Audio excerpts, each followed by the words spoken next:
ঘুম মানুষের শরীর ও মনের পুনর্গঠন প্রক্রিয়ার একটি অপরিহার্য অংশ।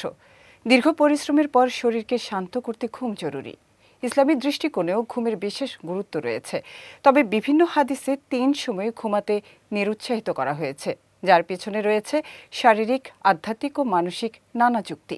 বিস্তারিত জানাচ্ছেন শেখ তাসফিয়া করিম। পবিত্র কোরআনে আল্লাহ তাআলা ইরশাদ করেছেন, আর আমি তোমাদের নিদ্রাকে করেছি ক্লান্তি দূরকারী, রাত্রিকে করেছি আবরণ। তবে হাদিসে 3 সময়ে ঘুমাতে নিরুৎসাহিত করা হয়েছে। এই সময়গুলো হল: ইসলামে ভোরকে বিশেষ বরকতপূর্ণ সময় হিসেবে উল্লেখ করা হয়েছে। নবী করিম সাল্লাল্লাহু আলাইহি ওয়াসাল্লাম উম্মতের জন্য ভোরে বরকতের দোয়া করেছেন।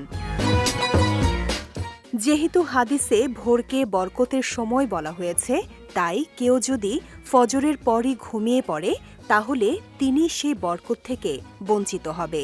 এছাড়া ফজরের পর ঘুমালে বায়োলজিক্যাল ক্লক ব্যাহত হতে পারে।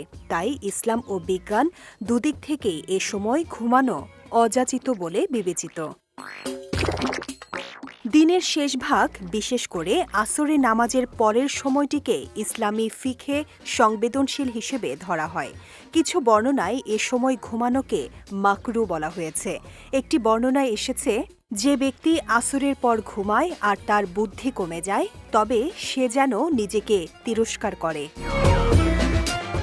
আলেমদের মতে দিনের এ সময়ে ঘুম শরীরকে বিভ্রান্ত করে এবং স্নায়ুতন্ত্রে অস্বস্তি তৈরি করতে পারে। এ কারণে এই সময়ের ঘুমকে অনুচিত ধরা হয়।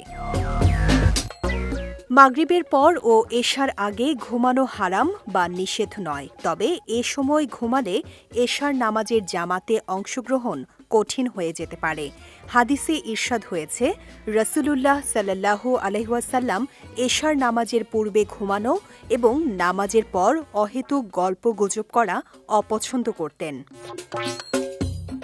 ইসলামে ঘুমের সময়ের উপর যে গুরুত্ব দেওয়া হয়েছে তার মূল উদ্দেশ্য মানুষের জীবনকে শৃঙ্খলিত করা, শরীরকে সুস্থ রাখা এবং মনকে সক্রিয় করা। শেখ তাসফিয়া করিম, বিজয় টিভি, নিউজ ডেস্ক।